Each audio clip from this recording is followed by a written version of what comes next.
Hello students, welcome back to our channel Vaigyanika Science is Life, and here we are with our second topic of life process, that is respiration. I know I have promised you for circulation, but as this topic is much more related to your previous topic, so firstly we would discuss respiration. Third lecture will surely be of circulation. So starting the topic, respiration. It is a process in which cells break down glucose molecule in presence of oxygen in order to obtain energy. इस process में जो glucose होता है वो oxygen की presence में break down करता है, किस लिए? हमें एनर्जी प्रोवाइड कराने के लिए। अब डाइजेशन में भी ब्रेक डाउन हो रहा था। डाइजेशन में ब्रेक डाउन हो रहा था, जो फूड हम ले रहे थे, जो इनटेक कर रहे थे, उसको सिंपलर फॉर्म में ब्रेक डाउन हो रहा था।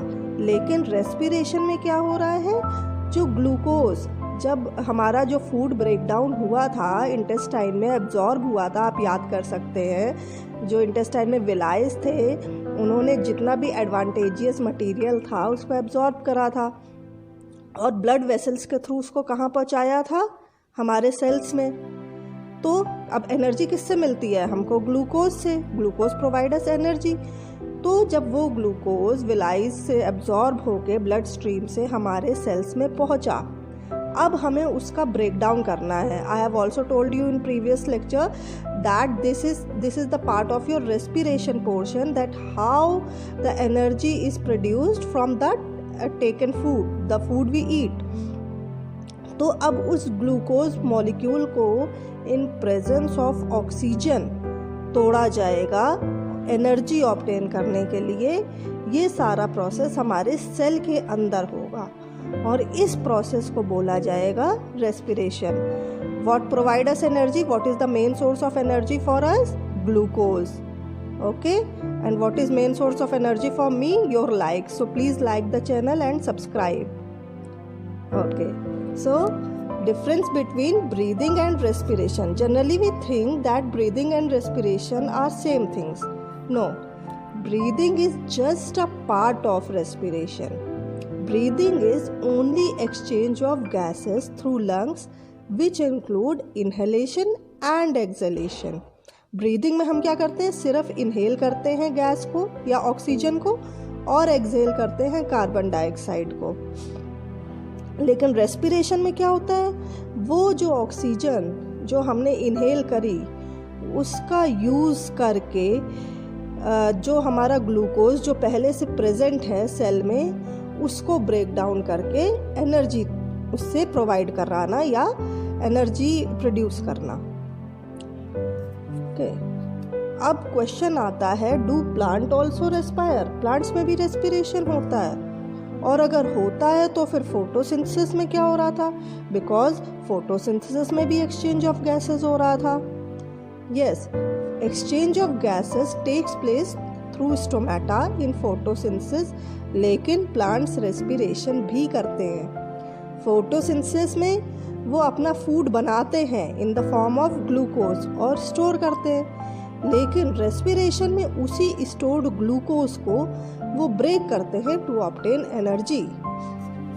भाई एनर्जी तो उन्हें भी चाहिए होती है ना, हम लोगों की तरह।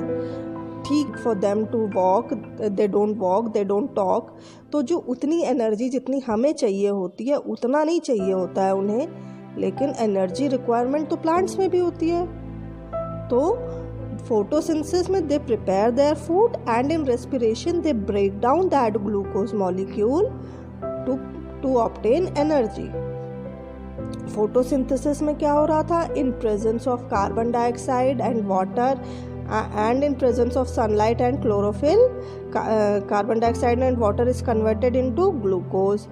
और respiration में ये जो ग्लूकोज के साथ ऑक्सीजन रिलीज हुई, इसी ऑक्सीजन को थोड़ा सा ऑक्सीजन, बहुत सारी ऑक्सीजन रिलीज हुई और इस थोड़ी सी ऑक्सीजन को यूज़ करा इन्होंने किसमें? ग्लूकोज के ब्रेक डाउन में। और फिर क्या रिलीज हुई? Carbon dioxide, water and energy. This liberated carbon dioxide is very less in amount, क्योंकि उन्हें उतनी ज़्यादा एनर्जी नहीं चाहिए होती है, तो उतना ज़्यादा ये कार्बन डाइऑक्साइड भी रिलीज़ नहीं करते हैं। This is very much less as compare to the oxygen released in photosynthesis, इसलिए इसको कंसीडर नहीं किया जाता है। पर रिलीज़ ये कार्बन डाइऑक्साइड भी करते हैं। फोटोसिंथेसिस सिर्फ दिन में होता है in presence of sunlight, and respiration is a life long process, ये कंटिन्यूसली चलता रहता है।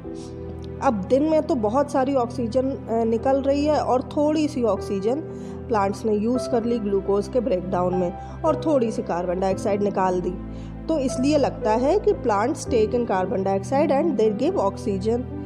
लेकिन जब रात का टाइम आता है तो सनलाइट तो होती नहीं है, इसलिए फोटोसिंथेसिस तो हो नहीं पाता है, लेकिन रेस्पिरेशन चलता रहता है। तो इस टाइम क्या होता है, ऑक्सीजन का लिबरेशन बंद हो जाता है और कार्बन डाइऑक्साइड निकलती रहती है।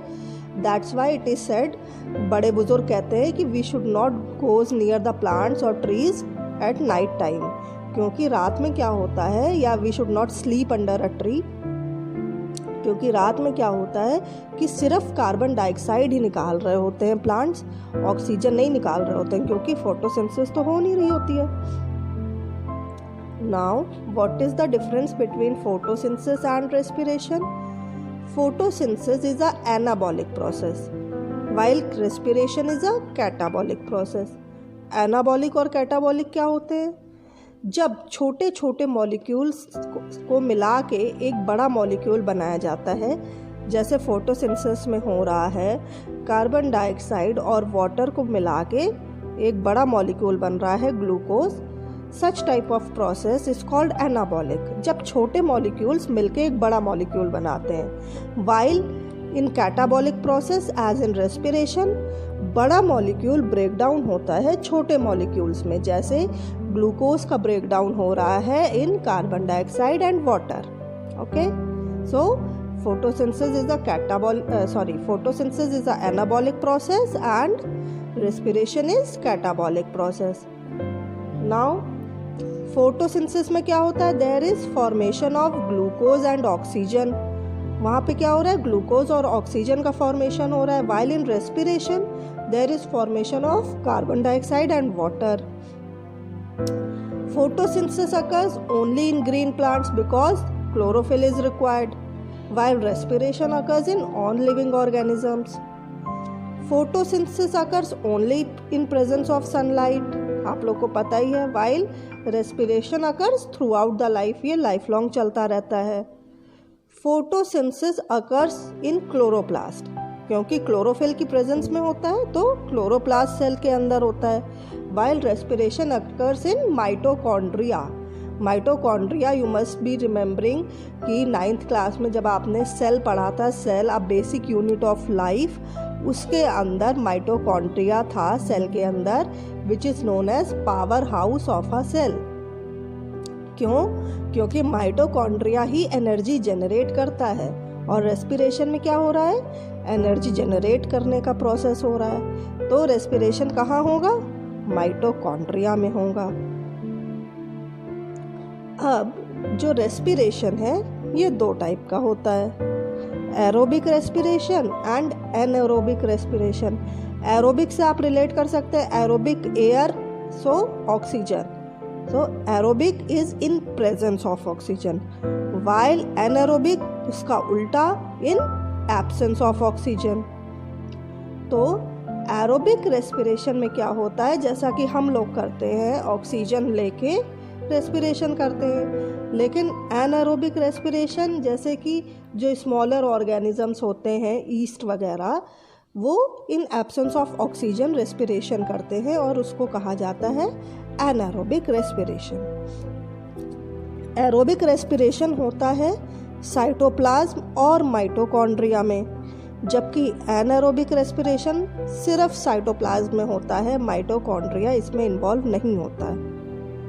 एरोबिक में कार्बन डाइऑक्साइड और वाटर निकलता है, वाइल एनारोबिक में carbon dioxide and ethyl alcohol निकलता है। इसमें एरोबिक में high amount of energy release होती है, जबकि एनएरोबिक में जो एनर्जी रिलीज हो रही है वो उतनी ज़्यादा नहीं होती, बहुत ही एरोबिक के कंपैरिजन में तो बहुत ही कम होती है। एरोबिक में क्या होता है, टोटल ब्रेकडाउन ऑफ ग्लूकोज होता है, और एनएरोबिक में पार्शियल ब्रेकडाउन ऑफ ग्लूकोज होता है। टोटल क्यों कह रहे हैं, क्योंकि आप यहाँ पे देख सकते हैं कि जो ग्लूकोज है C6H12O6 ये 6 कार्बन कंपाउंड है, और एरोबिक रेस्पिरेशन में जो कि इन प्रेजेंस ऑफ ऑक्सीजन है ये किस में कन्वर्ट हो रहा है, कार्बन डाइऑक्साइड में, जो कि 1 कार्बन कंपाउंड है। 6 से क्या वो बन रहा है, 1 बन रहा है, मतलब 6 से टूट के ये 1 तक आ गया। पहले 6 से टूटा 3 में पाइरुवेट में, फिर वहाँ से टूटा 1 कार्बन में, यानी 6 से टूट के किस में आ गया, 1 में आ गया, मतलब पूरा का पूरा उसका ब्रेकडाउन हो गया। लेकिन जब आप एनारोबिक वाला देखेंगे ईस्ट में, इन एब्सेंस ऑफ ऑक्सीजन, तब क्या हो रहा है, ये जो ग्लूकोज है ये पाइरुवेट में कन्वर्ट होके फिर ये इथेनॉल में कन्वर्ट हो रहा है, जो कि 2 कार्बन कंपाउंड है जिसमें 2 कार्बन्स होते हैं। दैट मीन्स कि अभी इसका पूरा ब्रेकडाउन नहीं हुआ है। That's why it is written that partial breakdown of glucose is there in anaerobic respiration. Now, what are the stages of respiration? Breathing, जैसा कि हमने पहले ही बताया, breathing is just a part of respiration. Breathing में क्या होता है, inhalation and exhalation होता है। उसके बाद एक आता है extra cellular respiration. Extra cellular means cell के बाहर, सेल के extra, that takes place outside the cells. अब ये कौन सा रेस्पिरेशन है, अभी हमने अपनी जो नोज़ है उसके थ्रू एयर इनहेल करी या ऑक्सीजन इनहेल करी, और अभी वो सेल तक नहीं पहुंची है, वो हमारे ट्रैकिया और लंग्स से होते हुए सेल तक पहुंचेगी। जब तक वो सेल तक नहीं पहुंची है उतना जो पार्ट है वो है एक्स्ट्रा सेलुलर, सेल के एक्स्ट्रा यानी सेल के बाहर। और जब वो सेल के अंदर पहुंच गई तब हो जाएगा intra cellular respiration, that takes place inside the cell. Okay, अब हम तो भाई नोज के थ्रू एयर लेते हैं, इनहेल करते हैं, लेकिन कुछ जो अदर ऑर्गेनिजम्स हैं वो कैसे इनहेल करते हैं, like fishes, they breathe through gills. अब आप देखेंगे कि जो फिश होती है एक्वेरियम में, कभी आप नोटिस करें, या असली में तो इतना साफ नहीं दिखता है, एक्वेरियम में ही दिखता है, कि जो वो ब्रीथ करती है, जो अपना माउथ वो ओपन करती है, बहुत जल्दी ओपन करती है। क्यों? क्योंकि जो फिश जो ऑक्सीजन ले रही होती है वो ऑक्सीजन कैसी होती है, वाटर में डिज़ोल्व फॉर्म में ले रही होती है, और वाटर में जो ऑक्सीजन का कंटेंट होता है वो इतना ज़्यादा नहीं होता है। तो उस ऑक्सीजन को लेने के लिए इसको बार बार अपना माउथ ओपन करना पड़ता है। तो fishes breathe through gills. Amoeba की होल बॉडी या होल प्लाज्मा ब्रीथ करता है। अर्थवॉर्म ब्रीथ थ्रू स्किन, जो अर्थवॉर्म की स्किन होती है वहाँ से वो ब्रीथ करता है। और ह्यूमन और बर्ड्स का जो सिस्टम होता है, ये लंग्स वगैरह, इसको कहते हैं pulmonary system. Okay, now comes human respiratory system. आप डायग्राम में भी देख रहे होंगे ह्यूमन रेस्पिरेटरी सिस्टम, या जिसको पूरे को पल्मोनरी सिस्टम कहा जाता है, उसमें क्या क्या होता है। What are the parts of human respiratory system? सबसे पहले आते हैं नॉस्ट्रिल्स। नोज की जो ओपनिंग्स होती हैं उनको क्या बोलते हैं, नॉस्ट्रिल्स बोलते हैं। Then comes are trachea. Trachea जो जहाँ से एयर हमारी पास होती है, विंड पाइप जिसे बोल सकते हैं। Then trachea is divided into bronchi. Trachea नीचे जाके जब डिवाइड होने लगता है उसको बोलते हैं ब्रोंकाई। फिर ब्रोंकाई फर्दर ब्रांचेस में डिवाइड होते हैं, that are called bronchioles. Bronchioles reaches a balloon like structure, जो कि ये बड़ा होके आपको डायग्राम में दिख रहा है जूम में, that are called as alveoli. Alveoli से ही एक्सचेंज होता है, मेन एक्सचेंज होता है ब्लड वेसल्स का। ब्लड वेसल्स लेती और ऑक्सीजन को लेती हैं और कार्बन डाइऑक्साइड वापस एल्वियोलाई को दे देती हैं। और पीछे जो ये एक मस्कुलर स्ट्रक्चर आपको दिख रहा है that is called as diaphragm. अब होता क्या है, the air passing through the nostrils is filtered by fine hairs. Nostril से हमने एयर इनहेल करी तो नोज में क्या होता है, फाइन हेयर्स होते हैं और म्यूकस होता है। The passage is also lined with mucus. ये क्या करते हैं, जो भी फॉरेन पार्टिकल्स हैं या जो भी हार्मफुल इंग्रेडिएंट्स हैं उसको फिल्टर करते हैं हेयर्स से। हेयर्स और म्यूकस में जो भी डर्ट पार्टिकल्स होते हैं वो स्टिक हो जाते हैं ताकि हमारे जो इनर पोर्शन है रेस्पिरेटरी ट्रैक्ट में वो ना पहुँचे, और भी जो चीज़ें होती हैं वो हेयर्स उनको ट्रैप करके फिल्टर एयर को ही अंदर जाने देते हैं। उसके बाद air passes through trachea into lungs. उसके बाद जो एयर होती है वो ट्रैकिया से होती हुई लंग्स में पहुंचती है। अच्छा, ये जो ट्रैकिया होता है इसका डायग्राम आप देख रहे होंगे। इसमें क्या होती है, रिंग्स ऑफ कार्टिलेज। ये जो सी शेप स्ट्रक्चर, ये जो रिंग्स टाइप की दिख रही हैं, these are called as rings of cartilage. और ये क्या करती हैं, जो ट्रैकिया हमारा होता है उसको प्रिवेंट करती हैं कोलैप्स होने से ड्यूरिंग एयर पैसेज। ये डायलॉग बॉक्स में आपको दिख रहा होगा, rings of cartilage are present in trachea and prevent trachea to collapse during air passage. जैसे कोई बलून है, अब उसमें एयर जा रही है और एकदम से एयर उसमें से अगर रिलीज कर दी जाए, निकाल दी जाए, तो क्या होगा, जो उसकी इनर वॉल्स होती हैं आपस में चिपक जाती हैं। तो ऐसा ना हो हमारे ट्रैकिया में, उससे जो रिंग्स ऑफ कार्टिलेज हैं वो प्रिवेंट करती हैं ट्रैकिया को, ताकि कोलैप्स ना हो।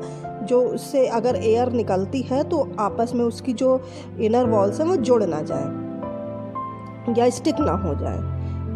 अब इसके बाद ट्रैकिया से होके एयर कहाँ पहुंची, air travels through the passage which divides into smaller and smaller tubes called as bronchi and bronchioles. जैसा कि हमने बताया था, ट्रैकिया फिर फर्दर डिवाइड होता है ब्रोंकाई और ब्रोंक्यूल्स में। अब एयर पहुंचती है हमारे एल्वियोलाई में। ये आपको डायग्राम में दिख रही होंगी एल्वियोलाई। एल्वियोलाई कैसी होती हैं, स्फेरिकल शेप की होती हैं, बॉल लाइक या बलून लाइक स्ट्रक्चर होते हैं। इससे क्या होता है, इस स्ट्रक्चर होने से, इसका ये स्ट्रक्चर होने से ये फ़ायदा है कि जो उसका सरफेस एरिया होता है वो बहुत ज़्यादा होता है और ब्लड वेसल्स के लिए इजी हो जाता है यहाँ पे exchange of gases due to this type of structure. Alveoli provide a surface where the exchange of gases takes place. Walls of the alveoli contain an extensive network of blood vessels. जो surface होता है यहाँ पे exchange of gases होता है, आपको दिख रहा होगा डायग्राम में, ब्लू और रेड दोनों तरह की वेसल्स हैं यहाँ पे, और यहाँ पे एक्सचेंज ऑफ गैसेस होता है। और जो ये वॉल्स होती हैं यहाँ पे extensive network of blood vessels होता है। ये जो एल्वियोलाई होती हैं रिचली सप्लाइड होती हैं ब्लड वेसल्स से। एंड व्हेन वी ब्रीथ इन, जब हम सांस अंदर लेते हैं, वी लिफ्ट अवर रिब्स, हमारी जो रिब्स हैं वो लिफ्ट होती हैं। जो मस्कुलर स्ट्रक्चर आपको पीछे दिख रहा था डायग्राम में, डायफ्राम, वो फ्लैट होता है और हमारी चेस्ट कैविटी बड़ी हो जाती है, लार्ज हो जाती है। ऐसा होता है ना, when we inhale the air, जो हमारी चेस्ट कैविटी होती है वो बड़ी हो जाती है। अब जो एयर है, air enters the lungs and फिल्स the expanded alveoli. अब एयर अंदर जाके जो एल्वियोलाई है उनको एक्सपैंड करती है, क्योंकि बलून लाइक स्ट्रक्चर है, एयर आएगी तो वो एक्सपैंड कर जाएंगे और मतलब जो उनका एरिया है वो बढ़ जाएगा, सरफेस एरिया। अब जब एल्वियोलाई बढ़ गए, the blood brings carbon dioxide from the rest of the body for release into the alveoli. अब जो पूरी बॉडी से जो ब्लड में कार्बन डाइऑक्साइड आ रही है, जो रिलीज हुई है, जो ब्लड वेसल्स होती हैं वो कार्बन डाइऑक्साइड एल्वियोलाई को दे देती हैं और एल्वियोलाई से नई ऑक्सीजन ले लेती हैं और ब्लड वेसल्स, ब्लड उसको वापस लेके चला जाता है पूरी बॉडी के सेल्स में, अलग अलग जगह के सेल्स में। इसको क्या बोलते हैं, एल्वियोलर ब्लड वेसल्स बोलते हैं, to be transported to all the cells in the body, क्योंकि उन्होंने क्या करा, कार्बन डाइऑक्साइड दे दी और वहाँ से नई ऑक्सीजन लेके फिर वो वापस चले गए other parts of the body. और जो मेन पिगमेंट होता है जो कि ऑक्सीजन कैरी करता है उसको बोलते हैं haemoglobin. Hemoglobin is present in RBCs, red blood corpuscles, and it carries the blood. जो मेन पिगमेंट इसके लिए असाइन होता है वो होता है हीमोग्लोबिन, और इसको रेस्पिरेटरी पिगमेंट भी बोलते हैं। इसकी जो हीमोग्लोबिन की जो एफिनिटी होती है ऑक्सीजन के लिए वो बहुत ज़्यादा होती है, इसीलिए हीमोग्लोबिन आराम से ब्लड के अंदर ऑक्सीजन को कैरी करता है। कार्बन डाइऑक्साइड को कैरी करने के लिए एज सच कोई पिगमेंट नेसेसरी नहीं है, वो अपने आप डिसॉल्व होके आ जाती है वाया डिफ्यूजन। ठीक है। When air is taken in and let out, the lungs always contain a residual volume of air so that there is sufficient time for oxygen to be absorbed and for the carbon dioxide to be release. जिस time हम air का intake करते हैं, inhale करते हैं और exhale करते हैं, तो ऐसा नहीं होता कि हमने जितनी एयर ली हमने पूरी की पूरी एक्सहेल कर दी। Every time, all the time एक थोड़ा अमाउंट ऑफ एयर हमारी लंग्स में बचा ही रहता है। हमने इनहेल करी, फिर एक्सहेल करी, फिर इनहेल करी, फिर एक्सहेल करी, लेकिन थोड़ा अमाउंट ऑफ एयर हमारी लंग्स में हमेशा हमेशा बचा रहता है, और इस वॉल्यूम को क्या बोलते हैं? रेजिडुअल वॉल्यूम बोलते हैं। ताकि जो एक माइक्रो सेकेंड या जो सेकंड का जो स्मॉलर पोर्शन है उस टाइम के लिए भी ऐसा ना हो कि हमारे जो बॉडी में ऑक्सीजन की कमी आ जाए, तो उस टाइम को मैनेज करने के लिए थोड़ा सा अमाउंट हमेशा बना रहता है लंग्स के अंदर। Carbon dioxide is more soluble in water than oxygen and hence is mostly transported in the dissolve form in our blood. हमने बताया there is no need of any pigment to carry carbon dioxide, वो अपने आप blood में dissolve होके carry होती है। अब सेल में तो पहुंच गई भाई, ब्लड ने ऑक्सीजन रिच ऑक्सीजन कैरी करी वाया हीमोग्लोबिन, वो पहुंच गई सेल में। अब सेल में क्या होगा? सेल के अंदर क्या प्रेजेंट है? एक तो साइटोप्लाज्म प्रेजेंट है, आप लोगों ने पढ़ा होगा 9th क्लास में, और दूसरा माइटोकॉन्ड्रिया प्रेजेंट है। तो जो ग्लूकोज उधर से आया है डाइजेशन के प्रोसेस के थ्रू, वो थोड़ा सा ब्रेक डाउन होगा साइटोप्लाज्म में और थोड़ा ब्रेक डाउन होगा उसका माइटोकॉन्ड्रिया में।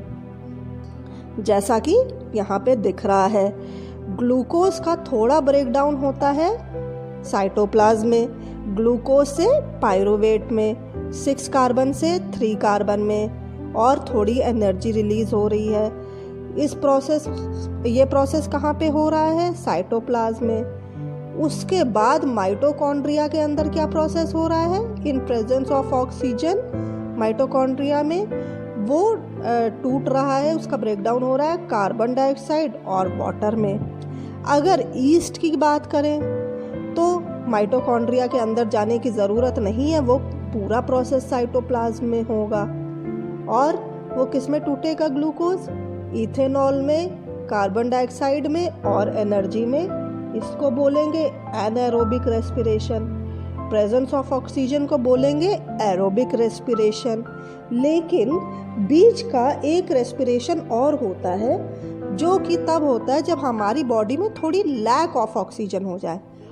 ऑक्सीजन है तो, लेकिन लैक ऑफ ऑक्सीजन है, ऑक्सीजन उतनी ज़्यादा नहीं प्रोड्यूस हो पा रही है या उतनी ज़्यादा नहीं मिल पा रही है। इस प्रोसेस में क्या होगा? जो ग्लूकोज का ब्रेकडाउन पायरुवेट में है, ये जो कार्बन में टूट रहा था ये 1 कार्बन कंपाउंड में टूट रहा था, इथेनॉल में टूट रहा था 2 कार्बन कंपाउंड में टूट रहा था, और जब लैक्टिक एसिड में टूट रहा है, लैक्टिक एसिड 3 कार्बन कंपाउंड है। ऐसा कब होता है लैक ऑफ ऑक्सीजन? जब हम ज़्यादा एक्सरसाइज कर लेते हैं एकदम से, तो कई बार ऑक्सीजन की कमी हो जाती है हमारी बॉडी में, और हमारे मसल्स में ये लैक ऑफ ऑक्सीजन का रेस्पिरेशन होने लगता है। और जो पायरुवेट है 3 कार्बन कंपाउंड, ये CO2 में ना टूट के लैक्टिक एसिड में कन्वर्ट हो जाता है, जो कि लैक्टिक एसिड भी 3 कार्बन मॉलिक्यूल है। और ये लैक्टिक एसिड डिपॉजिट हो जाता है हमारी मसल्स में। That's why we feel pain after exercise और हैवी वर्क। कभी कभी ऐसा होता है, हम हैवी वर्क या हैवी एक्सरसाइज कर लेते हैं, उसके बाद हमको 1-2 दिन तक पेन फील होता रहता है, क्योंकि ये जो लैक्टिक एसिड है ये डिपॉजिट हो जाता है हमारी मसल्स में जाके। अब जो ऑक्सीजन और ग्लूकोज सेल के अंदर है, इसका ब्रेकडाउन होगा। ग्लूकोज कन्वर्ट होगा पायरुवेट में। ग्लूकोज था 6 कार्बन कंपाउंड, पायरुवेट था 3 कार्बन कंपाउंड। और ये जो प्रोसेस था किसमें हुआ? साइटोप्लाज्म में हुआ, मींस सेल के अंदर, लेकिन माइटोकॉन्ड्रिया के बाहर। और जब ये पायरुवेट माइटोकॉन्ड्रिया के अंदर जाएगा तब इसका ब्रेकडाउन होगा कार्बन डाइऑक्साइड, वाटर और एनर्जी में। पायरुवेट जो 3 कार्बन कंपाउंड था वो उसका ब्रेकडाउन होगा कार्बन डाइऑक्साइड 1 कार्बन कंपाउंड में। और इसके साथ साथ क्या किसका फॉर्मेशन होगा? वाटर का, और एनर्जी रिलीज होगी। जो ये एनर्जी रिलीज हो रही है इसका यूज किया जाएगा। This energy will be utilized in formation of ATP. ATP क्या होता है? Adenosine triphosphate. एटीपी ही करेंसी ऑफ एनर्जी कही जाती है, जिस फॉर्म में हमारी बॉडी में एनर्जी स्टोर रहती है। माइटोकॉन्ड्रिया के अंदर पहले से प्रेजेंट होता है ADP, adenosine diphosphate. Di means 2, इसमें 2 फॉस्फेट के मॉलिक्यूल्स होते हैं एडिनोसिन डाइफॉस्फेट में। और माइटोकॉन्ड्रिया के अंदर ही फॉस्फेट भी प्रेजेंट होता है। जो ये एनर्जी ऊपर रिलीज हुई when pyruvate breaks down into carbon dioxide, water and energy, तो ये एनर्जी जो होती है ये क्या करती है? जो पहले से एडीपी और फॉस्फेट प्रेजेंट है इनको बाइंड करा देती है। मींस एडीपी के साथ एक और फॉस्फेट का बाइंड करा देती है और फॉर्म हो जाता है ATP, adenosine triphosphate. Tri means 3, di में 2 फॉस्फेट थे, ट्राई में 3 हो गए। और फिर एटीपी के फॉर्म में जो ये एनर्जी होती है हमारी बॉडी में स्टोर हो जाती है। It is also known as currency of energy. और जब भी हमको एनर्जी की ज़रूरत होती है, जब भी हमको एनर्जी की नीड होती है, ये जो एटीपी होता है वापस से ब्रेक डाउन करता है एडीपी में, और फिर वहाँ से एनर्जी रिलीज होती है और हमको मिलती है। अब भाई ऐसा तो होता नहीं हमने खाना खाया, ग्लूकोज बना, ग्लूकोज से एनर्जी बनी, रेस्पिरेशन किया और तुरंत हमने सारी एनर्जी यूटिलाइज कर ली। ऐसा नहीं होता है ना। खाना कभी मतलब दिन में 2 या 3 बार खाते हैं, या कई बार ऐसा भी होता है कि हम थोड़े थोड़े टाइम तक नहीं खाते हैं, लेकिन हमारी बॉडी में इतनी एनर्जी तो स्टोर रहती है ना कि हमारा काम चल सके। तो वो कैसे स्टोर रहती है? एटीपी के फॉर्म में। और जब हमको ज़रूरत होती है that ATP breaks down into ADP, वो वापस से एडीपी में टूटता है और फिर एनर्जी वापस से रिलीज होती है और हमको प्रोवाइड कराता है वो to do further work. I hope कि आपको रेस्पिरेशन का पोर्शन अच्छे से समझ आया होगा, और डाइजेशन और रेस्पिरेशन को जब आप रिलेट करके पढ़ोगे तो अच्छे से समझ सकोगे। And okay, take care, bye bye, and please like and subscribe the channel. Okay, take care.